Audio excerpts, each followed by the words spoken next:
Bruno Le Maire, on parlait du Covid à l'instant, avant que vous veniez dans ce studio.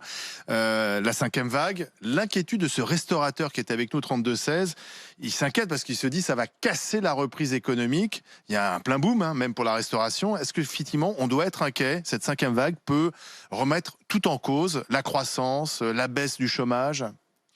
Ça dépend de nous. Et moi, je partage en tout cas l'inquiétude de ce restaurateur, de tous les patrons d'hôtels, de tous ceux qui vivent du tourisme, de tous ceux qui préparent les fêtes de Noël, qui vont vendre leurs jouets, des commerçants, des grands magasins, qui se disent il faut que chacun soit responsable et que nous évitions d'avoir à nouveau à fermer nos commerces et à nouveau à nous confiner. Et ça dépend de chacun d'entre nous.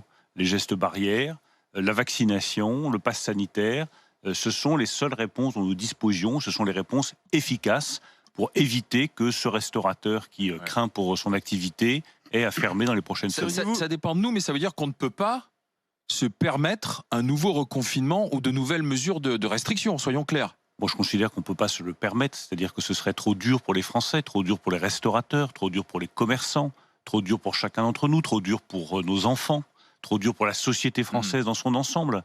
Et je voudrais que chacun prenne conscience que ce que nous avons vécu pendant cette crise sanitaire a été très dur moralement, très dur humainement, très dur aussi évidemment économiquement, que personne n'a envie de le revivre et donc que chacun doit faire preuve de sens des responsabilités. Mais si la situation se détériore, êtes-vous favorable au confinement des non-vaccinés?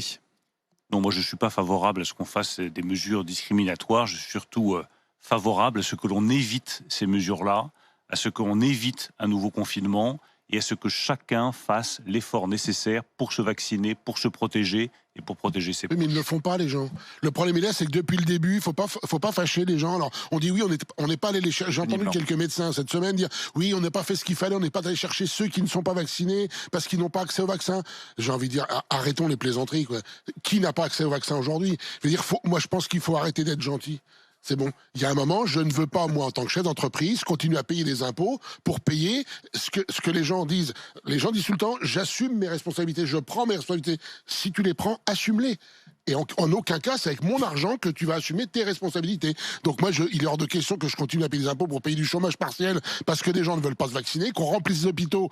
On voit bien en réanimation, il n'y a que des gens non vaccinés pratiquement. Donc stop, il y a un moment, il faut être plus ferme que ça, je suis désolé. Monsieur le ministre, on peut être gentil. C'est pas le style de Johnny Blanc. Non, mais si, je pense que Johnny Blanc est tout à fait gentil comme beaucoup de Français, mais on peut être ferme en même temps. Et là où je vous rejoins, c'est qu'il faut faire preuve de très grande fermeté, avoir des discours qui soient extrêmement clairs, des discours responsabilisants. Le pass sanitaire, c'est aussi un moyen de dire à tous ceux qui ne sont pas vaccinés, très bien, vous n'avez pas accès au cinéma, pas accès au restaurant. On peut faire preuve de gentillesse et de très grande fermeté. Et je suis effectivement pour une très grande fermeté dans le respect des règles, dans l'application du pass sanitaire et dans l'incitation à se faire vacciner.